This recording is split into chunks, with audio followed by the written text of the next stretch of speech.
It is inevitable today that you run ads when you run campaigns or when you run a business. You may run paid ads on Google, you may run paid ads on any of the paid platforms or native ads or any platform where you run ads. If you're showing one piece of creative to a bunch of people who belong to a category, let's say interested in animation movies, you're showing them one ad creative. There's nothing personal about it. You're not personalizing it. You're generalizing it with one creative being shown to everybody. But if you're showing ads about one particular product to a category of people who are interested in that product specifically, for example, if you are showing a piece of ad or a piece of ad creative to people who are interested in formal shoes, that is some sort of personalization. But if you're talking about showing ads to people who, I mean, if you're showing ads which are related to the products people recently bought, somebody might have bought a shoe, somebody might have bought a pen, somebody might have bought a phone, somebody might have bought a laptop, somebody might have bought a car. So, depending upon what these guys bought, if you're customizing your ads to show relevant products to that particular product that they built to everybody who is engaging in your ad creative at scale, that is hyper personalization. Hyper personalization, you can think of that as very, very similar to personalization, but this is at scale. This is at mass, right? Personalizing to every user at scale. That's hyper personalization. Now, if you need to understand very often, I mean, you're lying if you're telling me that you have never thought about how this system works.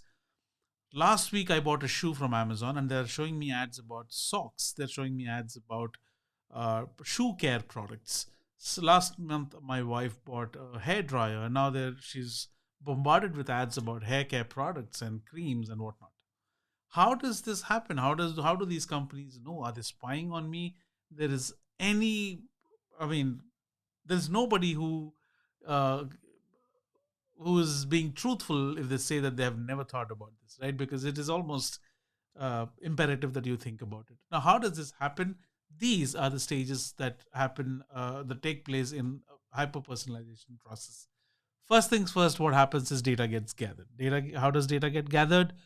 By the time by your pattern that you're clicking on the ad, by the pattern that you have made previous purchases, by the cards that you have used, what modes of payment that you use, all that data gets into the system. Now, once that data is come in, that is being sorted.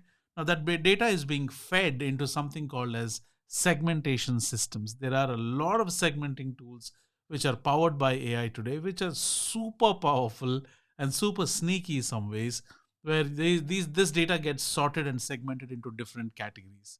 Once they fall into different categories, let's call them ABC, then these segments are shown ads based on generative AI, which creates customized ads based upon the interactions that users would have had in the past or the kind of products that they have purchased in the past based upon the data.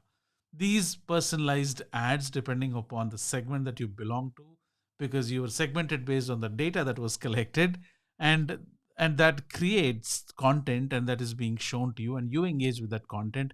That data comes back into the system again, and it's a loop, and you're forever stuck in this loop, which is called as hyper personalization. So, this, ladies and gentlemen, is the future for marketing, and it is already happening. We are seeing it. We're already a part of this system. Thank you so much. Until next time, this is Casey signing off.